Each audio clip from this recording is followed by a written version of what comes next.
오늘도 썰맘을 찾아주신 여러분 반갑습니다. 그럼 오늘의 사연 시작하겠습니다. 안녕하세요. 저는 살면서 제가 어떤 생각을 하며 사는지, 어떤 습관을 지니고 있는지 크게 신경 쓰지 않았습니다. 물론 중요한 결정을 내릴 때는 고민해서 신중하게 결정을 내리죠. 하지만 밥 한 끼를 먹으면서 뭘 먹을지 어떻게 먹을지 고민하거나 하진 않잖아요. 목적지까지 여러 개의 길이 있을 때 어떤 길로 갈지 크게 고민하지도 않고요. 저 또한 그랬습니다. 그러한 사소한 일들은 고민할 필요가 없다고 생각했죠. 하지만 몇 번의 경험을 통해 그런 사소한 일들을 선택할 때 오히려 제 생각과 성격이 드러난다는 걸 알았어요. 그걸 모르고 평생을 산 나머지 가난에서 벗어나질 못했고요. 지금부터 제가 어떻게 생활 습관을 바꿨고 그래서 어떻게 이 지긋지긋한 가난에서 벗어나게 되었는지 여러분께 이야기해 드릴게요. 저와 남편은 특별히 뛰어난 점도 없고 모난 점도 없는 그저 그런 사람들이었습니다. 다들 그랬던 것처럼 저희도 적당한 나이에 선으로 만나 결혼했고 가족과 가정을 위해 열심히 일했죠. 저희는 맞벌이였어요. 남편은 주물공장에서 일을 했고 저는 식당에서 일했죠. 둘 다 배운 것이 많지 않아서 돈을 많이 버는 직업을 구하지는 못했지만 각자 열심히 일했고 돈을 허투루 쓰는 법이 없었습니다.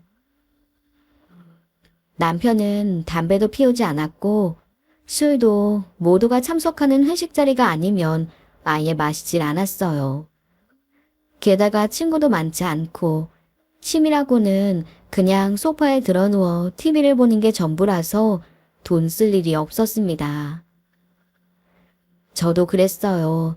사람 많은 곳을 싫어해서 쇼핑을 싫어했고 집에 자꾸 뭘 사들이는 것도 별로 좋아하지 않았습니다.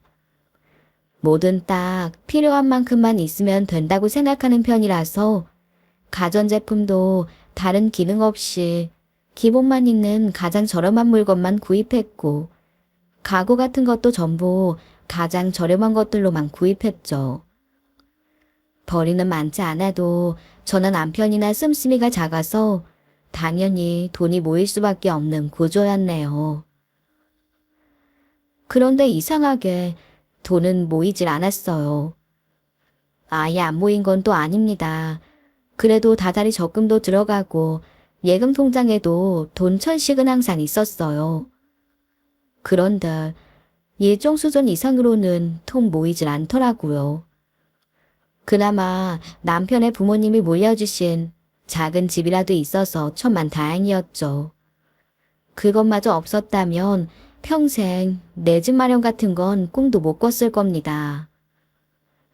그러다 딸아이가 태어나면서는 집안 살림이 갑자기 기울기 시작했네요. 아이가 태어나면서 남편 혼자 돈을 벌게 되었는데 아무리 아끼고 아껴도 남는 건 거의 없었어요. 어쩌다 남편이 오랜 지병 때문에 병원이라도 한번 다녀올라 치면 그달은 무조건 마이너스가 됐고요. 남편이 공장에서 오래 일한 탓에 어깨며 팔꿈치가 항상 안 좋았는데 한번 병원에 가면 돈 10만 원은 우습게 깨졌습니다. 아이가 아플 때도 마찬가지였어요.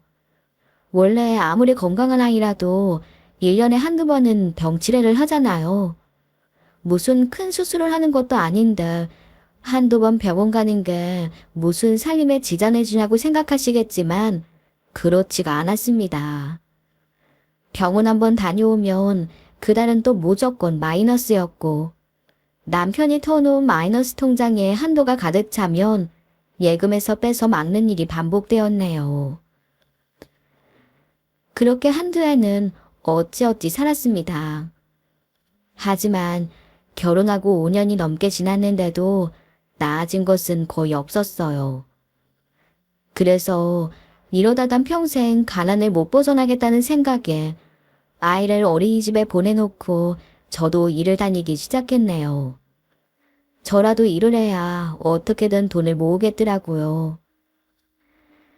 아침엔 헐레벌떡 일어나 아침 식사를 준비하고 남편이 먼저 출근하면 저는 딸아이와 함께 나오죠. 나가는 길에 딸아이를 어린이집에 넣어놓고 저는 식당으로 일하러 가는 일이 반복되었습니다.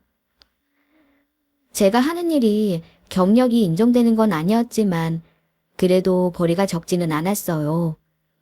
무엇보다 집에 앉아 아이와 살림만 할 때는 수입이 아예 없었으니 그때보다 당연히 더 상황이 나아져야 했죠. 그런데 우습게도 저는 남편이 예상한 것보다 훨씬 못했습니다. 여보, 아무래도 이상해. 응? 뭐가? 당신 월급은 꾸준히 오르고 나도 이제 돈 벌기 시작했는데 왜 돈이 모이질 않는 거지? 당신 식당 나간다고 거기서 돈 너무 많이 쓰는 거 아니야? 무슨 소리야? 내가 언제 먹고 입는데 돈 쓰는 것 봤어? 하긴 당신이 그런데 돈 쓰는 사람은 아니지. 나도 버스비 말고는 딱히 쓰는 곳이 없는데 왜 돈이 모이질 않지? 나도 모르겠어. 진짜 이상해. 누가 몰래 빼가는 것 같은 기분이야. 빼가긴 누가 빼가. 은행에서만 왔다 갔다 하는데. 그러니까 도대체 돈이가 어디로 가는 거지? 들어오는 돈이야 매달 통장에 딱 찍히니 뻔했습니다. 하지만 나가는 건 어디로 어떻게 나가는지 통 알 수가 없더군요. 그래서 큰맘 먹고 가계부를 써보려고도 해봤지만 그래봐야 매번 파 한 단 얼마, 양파 한 단 얼마 이런 것밖에 없는데 써서 뭐하나 싶더라고요. 그렇게 저희는 아이가 초등학교에 들어갈 때까지도 여전히 처음 살던 낡고 작은 집에서 살았네요. 그맘때쯤 시내 집값은 엄청나게 올랐어요. 여기 들어서네 어쩌네 재개발이 되네 어쩌네 하면서 인근 지역이 들썩들썩했지만 저희와는 전혀 상관없는 얘기였습니다. 저희가 사는 집은 시내에서도 버스를 타고 한참 들어간 외진 곳이었거든요. 다른 사람들은 자고 일어나면 집값이 오르는데 저희는 여전히 제자리였습니다. 그런데 하루는 초등학교 4학년 된 딸이 그러더군요. 엄마, 우리는 이사 안 해? 응? 이사? 갑자기 이사는 왜? 학교 친구들 중에 이사한다는 친구들이 많더라고. 집값이 올라서 팔고 새 집으로 이사 간다던데? 그렇구나. 근데 우리 집은 아니야. 우린 이사 안 해도 돼. 엄마는 이사 안 가는 게 좋아? 난 친구들처럼 집값 오르는 곳에 사는 게 더 좋을 것 같은데. 그냥 집에 살고만 있어도 돈 버는 거잖아. 이사 안 해도 되는 게 좋은 게 아니라 이사해야 하는 게 더 좋은 거 아니야? 응? 그렇지. 엄마, 그러지 말고 우리도 시내로 이사하자. 친구들 말 들어보니까 요즘 집 살 땐 자기 돈으로 안 사고 대출 받는다던데. 우리도 대출 받아서 집 사면 되잖아. 나 이 낡은 집 싫어. 대출이라니. 얘는 무슨 어린애가 그런 소리를 하니? 너 대출이 얼마나 무서운 건지 알아? 은행에서 받으니까 대출이라고 부르는 거지. 그거 그냥 돈 빌리는 거야. 남의 돈 함부로 빌렸다가 무슨 큰일을 당하려고. 대출은 절대 안 돼. 그래가지고 언제 큰 집 좋은 집에서 살아. 엄마는 왜 그렇게 생각이 꽉 막혔어? 너야말로 어린애가 벌써부터 그런 생각이나 하고. 그런 생각할 시간 있으면 가서 공부나 더 해. 아이가 무슨 말을 하는 건지 모르는 건 아니었습니다. 이미 다른 사람들도 다 한 얘기고 그것 때문에 남편과도 몇 번 이야기한 적이 있었거든요. 하지만 아무리 생각해도 대출은 아니었어요. 대출을 받으면 당연히 이자를 내야 할 텐데 그건 다 없어지는 돈이잖아요. 그렇게 은행에 목줄 지어주고 살 바엔 월세에서 사는 게 낫다고 결론을 내렸던 건데 그걸 또 어디서 듣고 와서 이제 가 초등학교 4학년 된 아이가 그런 얘기를 하다니. 아직 세상 물정 모르는 애가 하는 소리라 그때는 그냥 넘겼습니다. 나가는 돈이 많아질수록 저희 부부는 더 열심히 일했어요. 저는 월급이 자주 오르지 않았지만 남편은 회사에서 성실함을 인정받아서 승진도 하고 월급도 많이 올랐습니다. 물론 중소기업 처장 월급이라고 해봐야 대단한 건 아니었지만 처음 결혼했을 때에 비하면 정말 많이 오른 상태였네요. 그때쯤 되니까 통장에도 돈이 조금씩 모이기 시작하더라고요. 그러던 어느 날 평소에는 잘 마시지도 않던 술을 마시고 들어온 남편이 오늘 회사에서 있었던 일을 얘기했어요. 당신 고 과장이라고 알지? 알지. 그 사람 결혼식 때도 가고 그랬잖아. 근데 고 과장은 갑자기 왜? 무슨 일 있었어? 고 과장 오늘 회사 그만뒀어. 뭐? 그 사람 일도 잘하고 성실해서 키워볼 만하자고 했었잖아. 그런 사람이 왜 갑자기 그만뒀대? 고 과장이 머리가 좀 잘 돌아가고 빠릿빠릿하거든. 근데 재작년인가부터 주식 투자를 했었나 봐. 뭐 어디서 정보를 얻는 곳이 있다는데 그동안 꽤 많이 벌었다고 하더라고. 그래서 회사를 그만둬도 될 정도로 돈을 벌었단 말이야? 그래. 현금으로만 5억이 있고 주식까지 합치면 20억이라더라. 아휴, 요즘 생각 좀 있는 사람들은 죄다 주식이니 뭐니 투자로 돈을 버는데 난 아직도 이렇게 월급만 바라보고 살고 있으니. 남편의 말에 저도 모르게 귀가 솔깃해졌습니다. 사실 그 전에 시내 집값이 들썩거릴 때 상대적 박탈감이 꽤 있었어요. 다른 사람들은 죄다 몇 억씩 벌었다는데 저희는 아무것도 없었으니까요. 그래도 투자니 뭐니 그런 건 겁나기도 하고 저와는 상관없는 일이라고 생각해서 손을 안 댔었습니다. 그런데 마냥 그럴 수가 없겠더라고요. 다른 사람들은 다 돈을 버는데 저희만 제자리인 게 너무 싫었네요. 마침 또 그맘때쯤부터 부동산으로 돈을 벌었다는 둥, 주식으로 돈을 벌었다는 둥 하는 사람들이 주변에서 나오던 때였어요. 제가 식당에서 일하다 보니 그런 이야기를 아무래도 많이 들을 수밖에 없었죠. 그런데 그런 이야기를 듣다 보면 이렇게 종일 일해봐야 손에 쥐는 건 200 남짓인데 이렇게 해서 언제 돈을 모으지? 하는 생각이 들 수밖에 없더군요. 이미 10년 가까이 알뜰살뜰 모아봤지만 결과는 여전히 낡은 집 하나뿐이었으니까요. 그런데 마침 남편이 그런 얘기를 하니 저도 마음이 흔들렸습니다. 그럼 지금부터라도 주식에 돈 좀 넣어볼까? 우리가 주식에 넣을 돈이 어딨어. 왜 없어? 당신 차장으로 진급하고 월급 올라서 예금에 넣어둔 돈이 꽤 돼. 그거 쓰면 되잖아. 그거 전세금 마련하려고 모아두었던 거 아니야? 전세로 옮기는 거야. 하루 이틀 늦어진다고 어떻게 되는 거 아니잖아.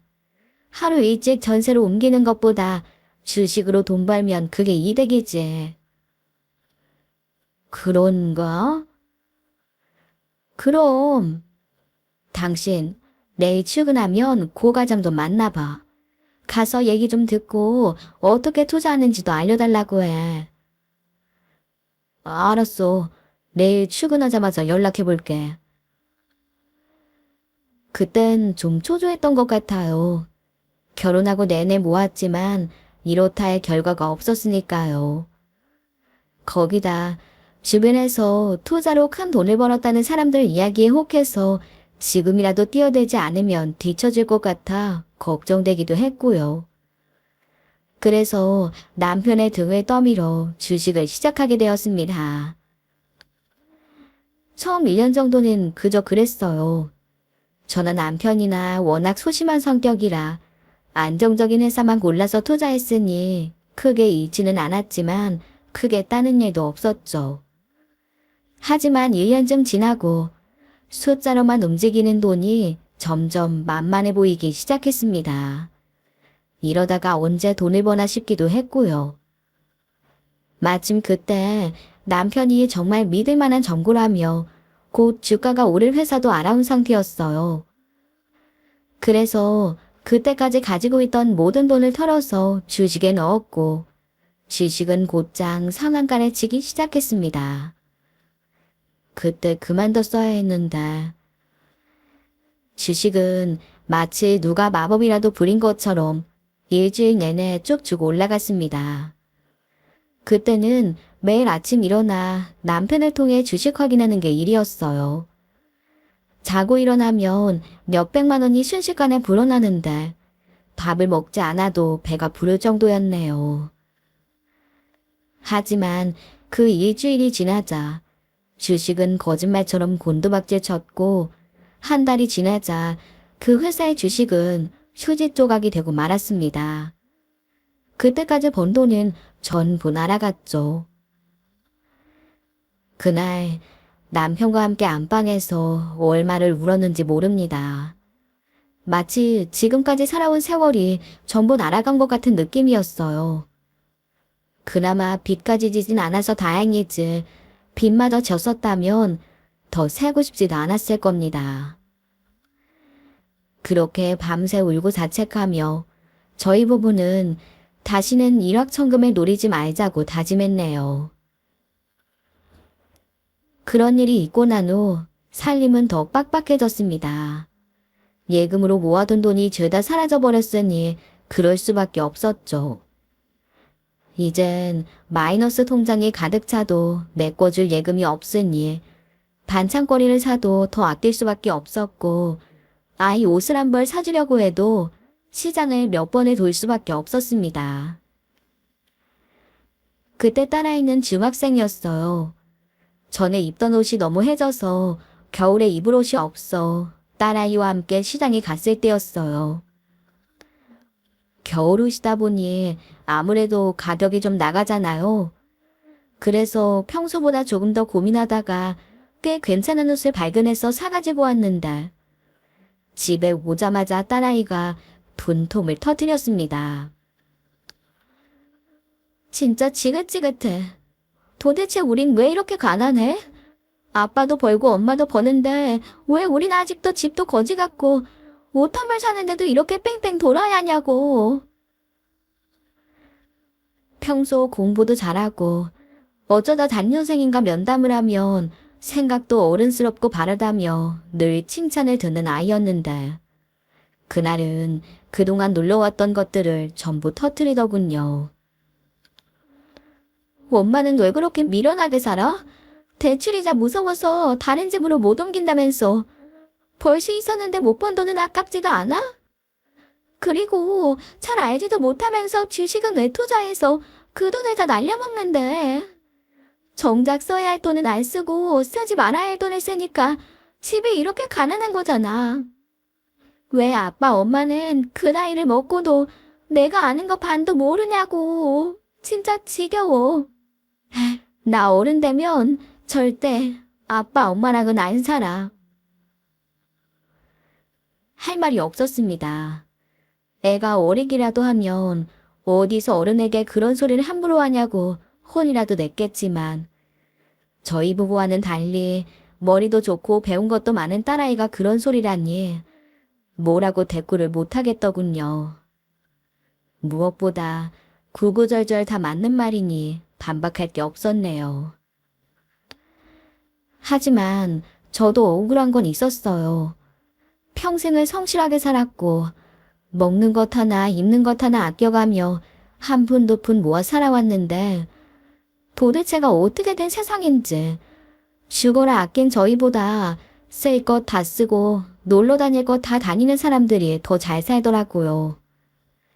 열심히 살면 다 부자 되고 잘 살 거라는 어른들의 말씀이 통하는 세상이 아니었습니다.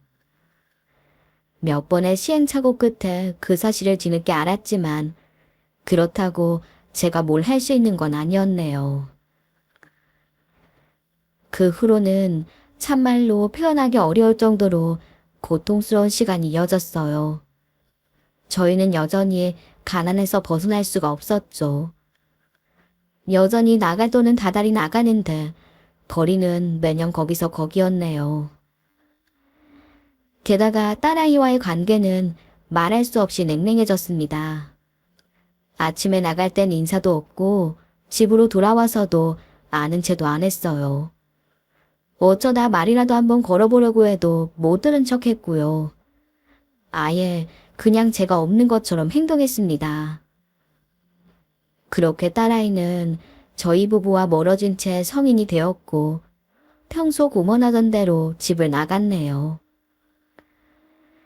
딸이 집을 나갈 때 남편은 불같이 화를 냈습니다. 집에서는 큰 소리 한 번 안 내던 양반인데 딸아이가 뒤도 안 돌아보고 집을 나갈 땐 그렇게 화를 내더라고요. 제깝게 알면 얼마나 한다고 잘난 체냐고 나가서 살아보면 왜 그렇게 우리가 힘들게 살았는지 알게 될 거라고 소리쳤습니다. 하지만 저는 아무 말도 하지 못했어요. 독립하겠다는 딸에게 저는 돈 몇 푼 쥐어준 것 외에는 아무것도 해주지 못했으니까요. 그렇게 딸아이는 집을 떠났습니다. 저희 부부는 마치 아무 일도 없었던 것처럼 살았지만 마음 한구석은 여전히 허전했죠. 학교 다닐 때 쓰던 전화번호는 바뀐 지 오래였고 딸아이에게선 전화 한 통, 편지 한 번이 없었습니다. 그렇게 무려 13년간 저희 부부는 딸의 생사도 알지 못한 채 쓸쓸하게 지내야만 했네요. 그 사이 참 많은 일들이 있었습니다. 남편이 다니던 회사가 청산 절차를 밟으면서 의지와는 상관없이 퇴직했고 이후 일자리를 구하지 못한 남편은 비교적 젊은 나이에 경비원 일을 시작하게 됐죠. 그나마 저는 계속 식당 일을 했지만 남편과 제가 버는 돈을 합해봐야 정말 별것 아닌 수준이었습니다. 저희는 여전히 처음 살았던 그 낡은 집에 살고 있었고 버는 돈은 전보다 훨씬 줄어들었죠. 그러던 어느 날이었습니다. 이제는 다 시내로 떠나고 몇 집 남지도 않은 동네에 웬 신기하게 생긴 차 한 대가 들어오더라고요. 저도 식당에서 일하면서 온갖 차를 다 봤는데 정말 한 번도 못 본 차였습니다. 빨간색이 하도 예쁘길래 잠시 넋을 놓고 쳐다보는데 마침 저희 집 앞에서 차가 멈추더군요. 그러더니 차에서 웬 늘씬한 여자가 한 명 내렸어요. 선글라스를 쓰고 있어서 잘 알아보기는 힘들었지만 어딘지 모르게 낯이 익었죠. 그런데 그때 그 여자가 저를 발견하더니 엄마, 나야 나, 엄마 딸 이라고 외치더군요. 뭔가 이상했습니다. 분명 제 딸이 맞는데 타고 온 차며 차림새가 제가 알던 딸의 모습이 아니었어요. 지난 13년간 저는 나이를 먹고 주름만 늘었는데 그 사이 딸아이는 뭘 어떻게 한 건지 10대처럼 피부도 뽀송뽀송하더라고요. 그래서 선뜻 아는 체를 못하고 쭈뼛거렸더니 딸아이가 다가와 저를 안아주었네요. 엄마, 아직도 여기 살아? 아빠는? 주말인데 아빠 집에 계셔? 가까이서 목소리를 듣고 나서야 그게 제 딸이구나 하고 생각했어요. 뭔가 비현실적이었습니다. 하도 어원이 벙벙해서 끌어안는 딸아이를 떼어내고 어떻게 된 일인지 물었네요. 정말 너니? 너야? 세상에. 13년간 도대체 무슨 일이 있었던 거니? 어떻게 이렇게 변했어? 하나하나 얘기하자면 길어. 그보다 아빠는? 너희 아빠 일 나가셨어. 야간 근무셨으니까 곧 돌아오실 거야. 공장이 잘 되나 봐? 야간도 있어? 그 공장 팔린 지 꽤 됐어. 아빠 지금 아파트 경비원 일하셔. 나이도 많았고 평생 거기서만 일해서 달리 할 일이 없었거든. 아, 그래 뭐. 그럼 자세한 얘기는 아빠 오시면 할게. 정말 너무 신기했습니다. 딸아이는 한눈에 보기에도 부유해 보였어요. 가난이 지긋지긋하다며 나간 딸이니 잘 되길 바랬지만 이렇게까지 변했을 줄은 상상도 못했네요. 하지만 딸아이는 남편이 올 때까지 정말 한마디도 안 하더군요. 그러다 남편이 집에 돌아오자 곧바로 저희를 데리고 시내로 나갔습니다. 집 상태가 도저히 뭘 먹을 상태가 아니라며 딸은 외식을 하자며 저희 부부를 데리고 나갔어요. 딸아이가 데려간 식당은 시내에서도 유명한 고급 한우 전문점이었어요. 그런 식당이 있다는 것만 알았지 평생 가볼 일은 없을 줄 알았는데 딸아이 덕분에 처음 가보게 되었네요. 때깔 좋은 고기가 숯불에 올라가자 딸아이는 그동안 어떻게 살았는지 담담하게 이야기를 시작했습니다. 그런데 눈물이 너무 흘러서 고기가 코로 들어가는지 입으로 들어가는지도 모르겠더군요. 집 나가고 한동안은 정말 힘들었어. 요즘 세상에 대학도 안 나온 여자가 할 수 있는 일이 많지 않았거든. 식당, 편의점, 카페, 안 해본 일이 없을 정도였지. 그래도 나 정말 열심히 일했어. 이렇게 모으면 언젠가 부자가 될 거라고 생각했으니까. 딸아이는 정말 먹고 자는 것까지 아껴가며 종잣돈을 모았다고 했습니다.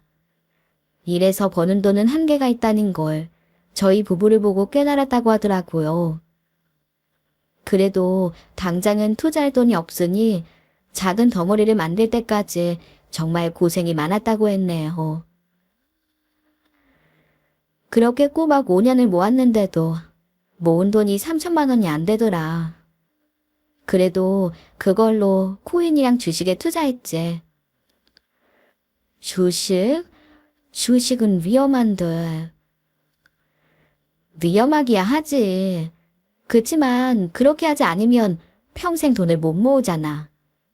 그리고 주식만 위험한 줄 알아? 코인은 그보다 몇 배 더 위험해. 하지만 딸아이는 그쪽을 죽어라 파고들었고 3년 만에 깜짝 놀랄 만큼 큰 돈을 벌었다더군요. 저희 부부는 평생 만져볼 수도 없는 액수였습니다. 아껴 쓰기만 한다면 평생 일을 하지 않아도 될 정도였어요. 하지만 딸아이는 거기서 만족하지 않았답니다. 그렇게 돈을 벌고 나니까 공부가 하고 싶어지더라. 그때 내 나이가 벌써 30이 다 됐지만 학위는 꼭 따고 싶었어. 근데 또 국내 대학은 가기 싫더라고. 그래서 캐나다로 유학을 갔지. 캐나다? 너 해외에 있었니? 사실 나 지금도 캐나다에 살아. 아니 왜? 돈도 많이 벌었다며. 그냥 돌아오지. 거기 남편이랑 아이가 있거든. 너, 남편? 아이? 나 캐나다에서 결혼했어. 황당했습니다. 파란만장한 딸아이의 이야기도 놀라웠지만 갑자기 남편의 아이까지 있다는 말에 더 놀랐죠. 13년이 짧은 시간은 아니지만 그래도 그 시간 동안 너무나 많은 것이 달라져 있었습니다. 남편은 뭐 하는 사람이니? 설마 외국 사람이니? 당연히 외국 사람이지. 남편은 펀드 매니저야. 펀드 매니저? 다른 사람 돈 굴려주고 돈 버는 사람. 하여튼 남편 덕분에 나도 꽤 많이 벌었지. 돈을 더 벌어? 거기서 돈을 더 벌었단 말이니? 당연하지. 돈 버는데 적당한 게 어딨어? 벌 수 있을 때 최대한 많이 벌어야지. 결혼한 다음에 남편이 지원해줘서 사업을 시작했는데 그게 꽤 잘 돼서 좋은 값에 팔았어. 지금은 다른 사업 알아보는 중이고. 세상에. 그래서 네 재산이 정확히 얼만데? 에이, 엄마. 촌스럽대 왜 그래? 누가 자기 재산을 정확히 알아? 계속 늘어나는다. 그냥 좀 많다고 생각해요. 딸이 하는 소리에 저희 부부는 그냥 넋이 나갈 지경이었습니다. 저희 부부는 통장 정리 한 번만 하면 바로 나오는데 도대체 재산이 얼마나 많길래 정확히 얼만지도 모른다니. 마치 딸애가 억만장자가 되어 있는 것 같았네요. 식사하는 내내 딸아이가 하는 이야기는 저희 부부에게는 완전히 딴 세상 이야기였어요. 하여튼 나 돈 많아. 그러니까 두 분 이제 그렇게 궁색맞게 살지 않아도 돼요. 빨리 그 집부터 좀 어떻게 해. 왜 아직도 그 집에 살아? 그러자 내내 굳은 표정으로 소주잔만 만지작거리던 남편이 처음으로 입을 열었습니다. 그래도 그 집이 너희 할아버지 할머니가 물려주신 집이야. 너도 그 집에서 자랐고 그 집 덕분에 우리 식구 이렇게 잘 살았다. 그 집이 좋아서 산 게 아니잖아. 시내 사는 다른 사람들은 죄다 집으로 돈 벌어서 나갈 동안 그 집값은 꼼짝도 안 했잖아. 아까 보니까 동네에 남은 집도 몇 개 없던데. 그냥 적당히 팔고 나와. 내가 훨씬 더 좋은 집 사줄게. 송충이는 솔잎을 먹고 살아야 하는 거야. 너야 우리 품 떠나서 잘 됐으니 다행이지만 우리가 이 나이에 갑자기 호사로 누려봐야 뭘 하겠니? 우리 신경 쓰지 말고 너나 잘 살아라. 아빠, 요즘 시대가 어떤 시대인데 아직도 그런 생각을 해. 아빠, 이제 겨우 60이야. 아직 살 날이 얼마나 많이 남았는데 거기서 남은 시간을 다 보낼 생각이야. 왜 아직도 가난뱅이 생각을 못 버려? 너한테는 가난뱅이가 하는 생각이겠지만 나나 네 엄마는 그렇게 살았다. 이제 와서 뭘 바꾸고 말고 하겠니? 이렇게 찾아와 준 건 고맙다만 집은 신경 쓰지 마라. 저는 남편이 무슨 생각으로 그런 소리라나 했어요. 50년도 넘은 낡은 집에서 살고 싶은 사람이 어딨겠어요. 저도 그 집이 좋아서 산 게 아닌데 남편은 딴 소리를 하고 있었죠. 가만히 눈치를 보니 뭔가 딸아이 하는 게 못마땅해 보였나 본데 그렇다고 집을 사주겠다는 말을 거절하다니 너무 어이가 없고 화가 났네요. 딸아이는 여전히 예전 생각을 버리지 못하는 남편 때문에 화가 났고 남편은 13년간 연락도 없다가 나타난 딸아이 때문에 화가 나서 그날 저녁은 냉랭한 분위기 속에서 끝이 나고 말았습니다. 둘 사이를 어떻게든 중재해보려고 했지만 소용이 없었어요. 자고 가라는 말에도 딸은 그런 집에서 어떻게 자냐라며 매몰차게 거절했죠. 그렇게 폭풍 같던 토요일 밤이 지나갔습니다. 전날 딸과 헤어지고 남편은 집에서 혼자 소주를 꽤 많이 마셨어요. 그래서 남편 속이라도 풀어줄 생각으로 콩나물국을 끓이고 있는데 어디선가 요란한 기계 소리가 나기 시작했습니다. 이젠 남은 사람도 거의 없는 동네라 그런 소리가 날 일이 없는데 뭔가 싶어 나가봤더니 포크레인에 불도저까지 각종 중장비들이 주의지어 말로 들어오더라고요. 저는 화들짝 놀라서 그때까지 자던 남편을 깨웠어요. 여보, 빨리 좀 일어나봐요. 밖에 중장비들이 잔뜩 왔어요. 뭐? 아유, 갑자기 무슨 소리야?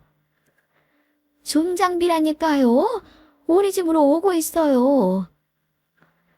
중장비가 왜 우리 집으로 와? 그러니까 얼른 좀 나가 보라고요. 저는 뭉그적거리는 남편을 억지로 일으켜 밖으로 내보냈습니다. 그런데 한참 있자 돌아온 남편의 표정이 영 이상했죠. 여보, 무슨 일이래? 왜 저것들이 우리 집으로 온대? 그게... 남편이 머뭇거리는 사이 뒤에서 딸아이가 들어왔습니다. 엄마, 저거 다 내가 부른 거야. 뭐? 아니, 갑자기 저걸 다 어디에 쓰려고? 어제 아빠 말 듣고 곰곰이 생각해 봤는데 이대로라면 아빠도 엄마도 평생 가난해서 못 벗어나. 사람이 생각을 바꿔야 돈이 들어오는 건데 엄마 아빠는 사는 집도 못 바꾸잖아. 그래서 이제 밀어버리려고. 그러니까 필요한 것만 챙겨서 빨리 나와요. 아니다. 그냥 필요한 건 내가 다 사줄 테니까 대충 챙겨서 얼른 나와요. 그러자 듣고 있던 남편이 버럭 화를 냈습니다. 이 녀석, 13년 동안 연락 한 번 없던 녀석이 이제 와서 딸 행세할 재미냐? 난 이 집에서 절대 안 나간다. 할 테면 어디 네 맘대로 해봐. 그러면서 대문 앞에 털썩 주저앉았습니다. 그 모습을 본 딸아이는 혀를 내둘렀죠. 하지만 이번만큼은 저도 그냥 넘어갈 수 없었네요. 그게 무슨 말도 안 되는 소리예요. 나는 뭐 이 집이 좋아서 산 줄 알아요.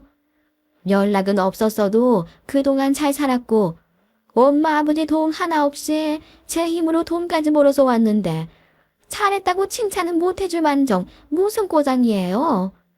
당장 일어나요, 당장. 저는 남편의 등을 철썩철썩 쳐가며 몰아세웠네요.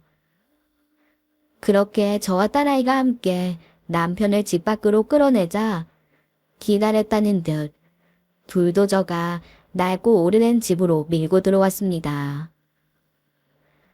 결혼하고 평생을 산 집인데 무너지는 건 정말 순식간이더군요. 원체 낡아서 때리고 부술 필요도 없이 그냥 불도저 몇 번 밀고 들어가는 걸로 끝이었어요. 그쯤 되자 남편도 더는 고집을 부릴 수 없었네요. 그 후 저희 부부는 얼마간 호텔에서 머물다가 딸아이가 마련해준 집으로 이사하게 되었습니다. 남편은 끝까지 단독주택에서 살겠다고 고집을 부렸지만 딸아이는 아파트가 돈이 된다면서 무조건 아파트로 들어가라고 했어요. 저도 딸아이의 생각과 같아서 결국 시내 고급 아파트에 들어가게 되었습니다. 처음엔 닭장 같은 아파트에서 어떻게 사냐고 투덜거렸던 남편도 집이 원체 으리으리하니까 입을 다물더군요.